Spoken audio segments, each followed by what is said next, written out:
Vedare tinokuchingamidzai zvekare kune chimwe chirongwa pano paZim Facebook Secrets and Confessions. Tadzoka zvekare nemamwe mamessages.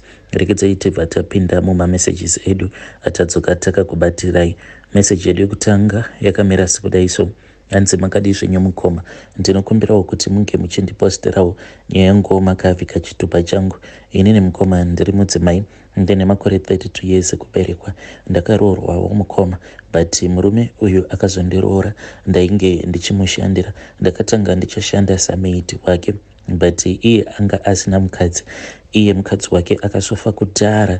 This is about 7 years ago if I am not mistaken. Saka ndakatanga ndichishanda semusikana wake webasa. Mushure mekunge tangosanganawo mutown, murume uyu akatongondi approacha ndokubva andibvunza kuti ndainge ndisingadi basa here. Saka ndakatombotanga ndichifunga kuti zvimwe kuda yainge iri mbavha. Zvadaro mukoma ndokubva ndazongomupawo mafone numbers angu, so takabva tazotanga kutaura. Tichitaura ndokubva azonditi ainge achida kuti ndinge ndichiuya kumba kwake. So I was really desperate panguva yacho iyoyo because nemurume mumba tainge tichinetsana heavy.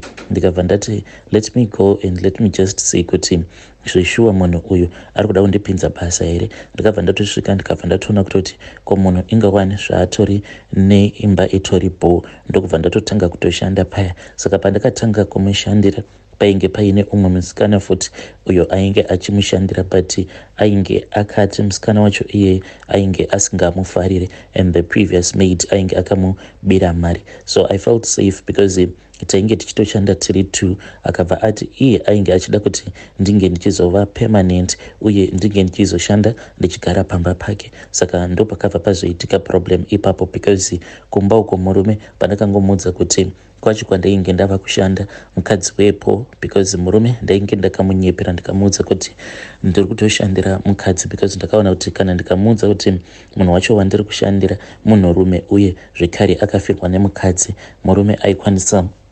kuzotongoramba achinetsana neni. So ndakabva ndangomunyepera kuti ndinoshandira umwe mukadzi. Ndikamuudza kuti mukadzi wacho iye ainge achida kuti ndinge ndichishanda from Monday to Friday ndichigara pamba pake, then Saturday ndobva ndazodzoka zvangu kumba ndichizodzoka Sunday usiku. Murume akabva aramba akati hakuna mukadzi anoshanda basa rakadaro. So takangoramba tichinetsana nemurume. One day mukoma ndakangoti ndiri kubasa. Ndikabva ndatoti kana kumba kwacho handichadzokeri. Apa ndainge ndatoronga neumwe munin'ina wangu. Saka munin'ina wangu akangotaimirawo murume paainge ari kubasa. Ndokubva aenda akabva anotora vana, then vana ndokubva ndamuudza kuti ange achiendesa vana ivavo kuna mama Komosha. Saka murume akazoti achibva kubasa ndokubva ndachizomufonera ndikabva ndamuudza kuti nezvake ndainge ndava kusada. Lucky enough ndainge ndisina kana kutombomuratidza pacho pandainge ndava kushanda. Saka takangoramba tichingonetsana pafone kudzamara azotongoona kuti ya munhu uyu ainge ava kusatodzoka kumba. Saka murume uyu akazova wangu. Ndakabva ndazomuudza kuti ndainge ndisina kwekugara. Akabva ati it is fine, you can stay like forever panapa pamba pangu. Saka umwe wamusikana wandaishanda naye ndiye aipota achienda zvake kumba musi weSaturday kuma 12:12.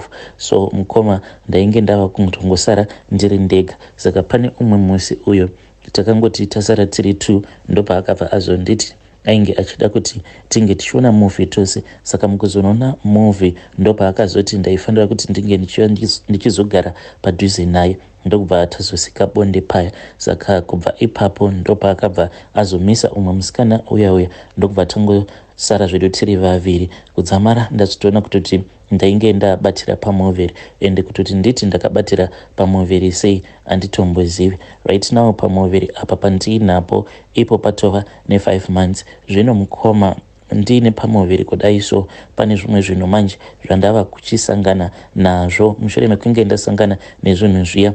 Then ane dzimwe nyaya idzo dzinotyisa dzaava kutanga kundiudza. Saka handizivi kuti ndingapafambisawo sei because iye mukomana achi pane rimwe zuva iro pandakamuka pakati peusiku ndokubva ndaona kuti munhu ainge asimo mumachira. Ndakabva ndatanga kumutsvaka ndichimutsvaka, then ndokubva ndazoona kuti munhu ainge ari mubathroom. Saka ari mubathroom kudaro ndakabva ndaona kutoti ainge atori mutabu, but ainge akatopfeka suit atori mutabu mukoma, tabu yainge yakazara nemvura. Ndikabva ndamubvunza kuti ko chainge chimbori chirudzwaiko ichocho chekuti munhu anogeza akapfeka sutu uye akatopfeka nebhutsu akatosunga tai. Mukoma munhu akazoti chimbodzokera kubedroom ndikuda kumbopedzisa zvinhu zvangu zvandiri kuita apa. Sutu yacho ainge akapfeka yainge yakaita yepurple, so ndokubva ndazodzokera kubedroom. Hope hadzina kana kumbogara dzabata because akagara mubathroom for almost an hour ndakangomumirira. Zvino mukoma akazoti abuda mubathroom auya manje ndokubva azochinja akabva azopinda zvekare mumachira. Ndopa akabva azondiudza kuti iye ainge aine mushonga uyo waainge akasirwa nababa vake. Mushonga wacho iwoyo ndo unochengeta mabusinesses ake. Akabva andiudza kuti mushonga iwoyo wainge wakatorwa nababa vake vachida kuchengetedzawo musha zvekare nekuchengetedza zvipfuwo because anzi vainge vaine problem yekupota vachibirwa zvipfuwo. Saka vakabva vazoenda kune imwe n'anga, vaenda kun'anga kuya ndokubva vazopiwa mushonga uya. Saka mhiko yacho yavainge vakapiwa yainge iri mhiko yekuti vaisafanira kuti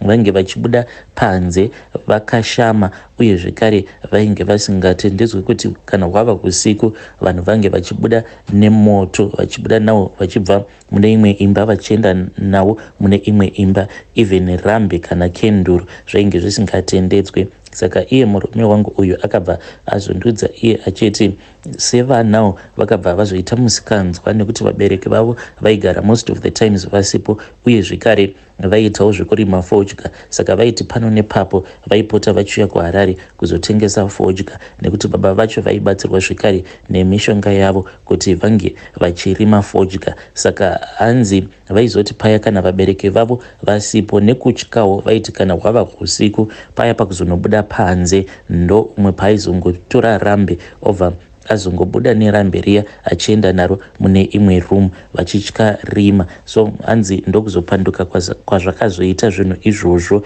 Saka iye akati sevana ndo vakatotanga kutoona kutoti pane zvainge zvava kuitika pamba because vaiti kana vakabuda panze usiku iye aiti hanzi vaibva vaona zvipoko kutsamara vazotanga kuona rimwe gonye iri vairiona richingofamba pachivanze but gonye iroro rainge rakakura. Mugoma She ndakazotobvuma mushure mekunge azondirakidza gonye riya. Saka akati andiudza zvose izvi akati nhasi hazvichaiti kuti ndinge ndichikurakidza gonye racho. Mangwana acho mukoma ndo paakabva azondiratidza gonye riya. Gonye iri mukoma rakakura, rakatokura zvekutoti rinotozadza tabhu, ende akandiudza kuti gonye iroro anofanira kuti ange achipota achipinda naro mutabhu obva atanga kurisuka achirigezesa. Zvino akabva andiudza kuti iro gonye iri rinopota zvekare richida bonde, but kuita kwaanoita bonde naro gonye iri rinongomuyamwa sikarudzi yake kusvika arasa mbeu. Saka iro rinodya mbeu yake. Zvino handizivi kuti ndoita sei. Ndanga ndambofunga hangu kuudza hama dzangu, but iye manje murume wangu akanditi handisi kufanira kuti ndinge ndichiudza hama dzangu. Akabva anditi zvino gonye iri kunyange ukaudza hama dzangu ivo vanotozviziva kuti ndo mushonga uyu wandakasiyirwa nababa, nekuti ndo rinochengetedza upfumi hwemudzinza, uye zvekare ndo rinotichengeta. Saka gonye iri mukoma akanditi basa rako mushure mekunge wazozvara mwana unofanira kuti unge uchizopota uchiribikira porridge uchipa gonye iri, nekuti ndo rinondipa mari. Zvaizvezvi iye ndiye anozvibikira porridge racho obva azoripa gonye iroro. Iye akati hazviite kuti ndinge ndichiribikira nekuda kwekuti ndine pamuviri. Hei vidari ndo message iyo yandakatumidzirwa ichibva ndo message yandakatumidzirwa ichibva kune mwanasikana uyu. Please ngatizamei kuti tinge tichitaura naye mwanasikana uyu mucomment section apa atova nepamuviri. Hei zvakangoma azvo veduwe. Apa hanzi vabereki vangu vari kufara zvisingaiti kuti vawanawo mukwasha wavo ane mari. Izvo mukwasha anorara achiita bonde negonye. Yo zvakangoma azvo veduwe. regedzai tibva taenda panyedu inotevera. Nyedu inotevera yakamira sekudai: hanzi makadi zvenyu mukoma, ndinokumbirawo kuti munge muchindiposterawo nyaya yanguwo makavhika chitupa changu. Inini mukoma ndakauya muno muSouth Africa mainge muri mugore ra2016, but ndava nemaproblems awo andiri kusangana nawo, because right now mwana wangu iye ava ne4 years, but mwana wangu uyu mukoma ane problem yeepilepsy, anopota achidonha achikwina. Saka nemurume wandava kugara naye right now tambozama kuti tinge tichifamba, but kwose kwatinofamba vanobva vangoti problem iri kusaiti kwangu. Saka sisi ndakabva ndazotaura navo ndikabva ndati sisi ndoita sei, ndongoudza here vamunini venyu kuti zviya zvatakaita zvinenge ndizvo zviri kukonzeresa kuti mwana uyu ange achidonha achigwina. But sisi vakabva vati iwo kana ukangogara wataura nyaya dzako usazopinza zita rangu, uye zvekare usazopinza zita ramama, uye zvekare amai vakabva vatondituka, vakabva vati ini handidi kana kunzwa uchitaura zita rangu kana wotaura nyaya yako, nekuti zvinhu zvako vakazviitira woga. So mukoma zvakaitika ndezvekuti sisi vakauya kuno kuSouth Africa vakasuya kudharadhara zvekuti takatombosvika pakufunga kuti sisi vainge vakatofa, but sisi manje vakazongokaruka vafona vachiti inini ndaifanira kuti ndinge ndichiuya kuno kuSouth Africa. Mukoma zvakaitika ipapo sisi zvavakaita zvainge zvichitonyadzisa, because ivo tainge tatogara tichitoziva kutoti namama vane combination yavo yavanoita, because zvose zvinoitwa nasisi vangu amai vanobva vatongozvisapota, but sisi vakati vatiza banguru mukoma vakabva vazoshandisirwa mushonga namama. Banguru vedu vainge vava kutogara pamba pedu, mukoma Nkwasha achitogara pamba pavatezvara apa mukadzi wake asingatombozivikanwe kuti ainge aripi. Saka sisi vakangofona instead yekuti inini ndinge ndichisara banguru vachiuya kunoku, but sisi vakabva vati ndini ndaifanira kuti ndinge ndichiuya kuno. Kana form 4 yacho handina kana kuzotombonyora. Ndakati ndasvika kuno to my surprise ndokubva ndatoona kutoti sisi vainge vava kutogara neumwe murume uyo wavainge vachigara naye, but mama ndo vainge vachitoziva dhiri racho rose. Takabva tatanga kugara paya, then sisi vakabva vazondirongera best friend yechikomba chasisi. Apa chikomba chasisi naichowo chainge chitori nemukadzi kumusha, vakabva vazorambana mushure mekunge chikomba chiya chaunza mukadzi wacho kunoko. Then by that time ndainge ndava kutogara nebest friend yacho, saka ivo sisi ndakatovaudza kuti munhu wacho ndainge ndisingambomudi, but vakabva vati tofanira kuti tinge tichingomushandisa, tinge tichivakira amai vedu imba. So ndakangoti ndichingosvika vakabva vaenda neni kuclinic, ndokubva ndanobairirwa dhepo. Mukoma dhepo iroro rakazondinetsa by the time pandakazopinda mumarriage chaiyo, because nhumbu yakatombonetsa kuti inge ichibata. So mukoma vakaenda neni vakabva vati muno mujoni mukadzi akangwara, haasweri achizvarira murume waanenge asangana naye muno mujoni. So ndaingogara ndichingobaiswa madhepo pandainge ndichigara nemurume uya ndichingomudza kuti zvichaita will fall pregnant for you, but ndichitoziva kutoti ndainge ndakatobairirwa dhepo. So mukoma zvakazoitika ndezvekuti takazoti taenda kumusha, then amai vakabva vazondipa mushonga, vakangondipa kamwe kamudzi kavakati kana ndasvika kuSouth Africa ndaifanira kuti ndinge ndichizokapfungaidza ndichifukira kamushonga kacho ikako, but vakanditi izvi ndaifanira kuti ndinge ndichizviita nguva iya yekuti murume uya wandainge ndichigara naye kana ava kudzoka achibva kubasa. Saka takazoti tadzoka kunoku, but takazodzoka manje tiri vatatu, inini sisi nabanguru. Nanhasi uno sisi vangu vachiri kugara nabanguru, but ivo banguru ndo vanotiita sekunge ndivo mukadzi murelationship yacho, because kubva zvatakauya kunoku banguru vakazongodzokera kumusha ka1, amai vavo vakashayika vakatadza kudzokera kumusha. Baba vavo pavakazotoshaika ndo pavakazotomanikidzwa nehama dzavo kuti vange vachidzokera kumusha, ndokubva vazodzoka havana kana kuzombodzokera zvekare kumusha. But sisi vanongoti kana vakafunga kuda kuenda kumusha vanobva vaenda, ende banguru hakusi kunzi kana vasara vanosara vachihura, kwete vanotongosara zvavo vakatongozvigarira. Apa sisi vanokwanisa kuenda kumusha for about 4 months. Kana ndikazofona manje inini statement yavanenge vakaudza banguru nestatement yavanozondiudza inenge yakasiyana. Sometimes ndinokwanisa kufona vachitondiudza kutoti vanenge vatori kana kuHarare. Apa kuHarare ndo kunogara umwe murume uyo anodriva mabhazi, saka vanodanana futi naye murume iyeye. Saka vanotomboenda vobva vatombonokembesewa kuHarare, apa banguru vanenge vachingoti mukadzi ari kumusha. So ivo sisi vaida kundidzidzisa chihure, but ndakabva ndaramba. Mukoma ndakazodya murume uya mari yake kusvika achizonondivakisira amai vangu imba, then ndakati ndapedza kumudya mari yake paakazodzingwa basa, ndo pandakabva ndazomuramba, ndikabva ndazotanga manje kudanana neuyo murume wandava kugara naye. So pandakangoona kuti ainge andibatsira kuti ndinge ndichivakisira amai vangu imba, apa ndainge ndisingashandi uye zvekare ndainge ndamudya mari. Hama dzake dzainge dzava kunetsa, naiyewo achinetsa achiti ndoda kuti unge uchindizvarira mwana. Ndokubva sisi vabva vati mutize. Mukoma ndakabva ndazomutiza, ndokubva ndazotanga manje kugara nemurume uyu wacho akazondiroora, but sisi vainge vachitozviziva kutoti ndainge ndatova nechimwe chikomba because ndo vaindipfuurira.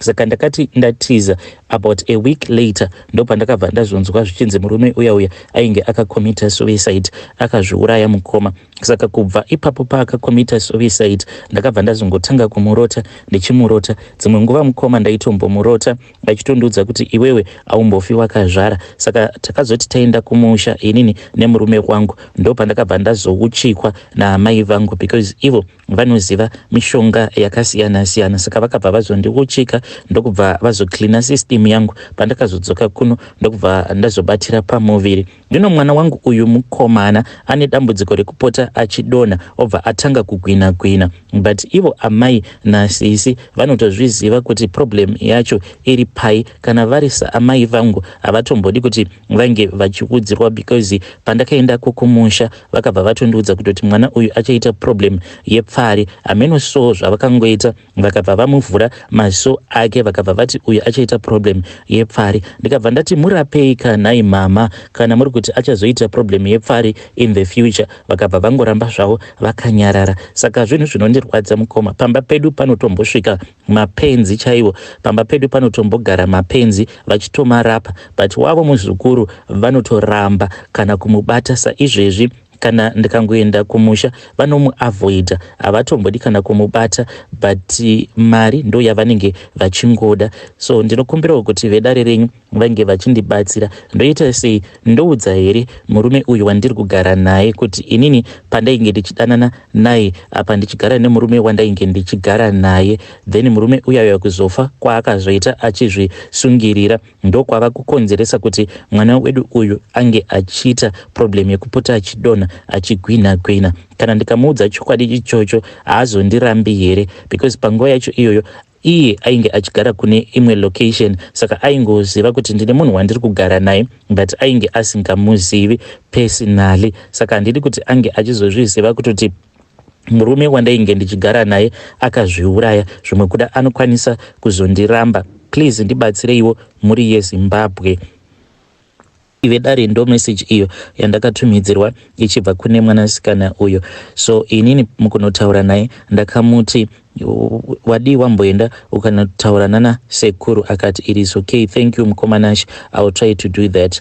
Saka let's hope kuti pachaenda kunotaura nana sekuru vake, hanzvadzi dzamama vake, hoping kuti vachakwanisa kumubatsira pakaipa.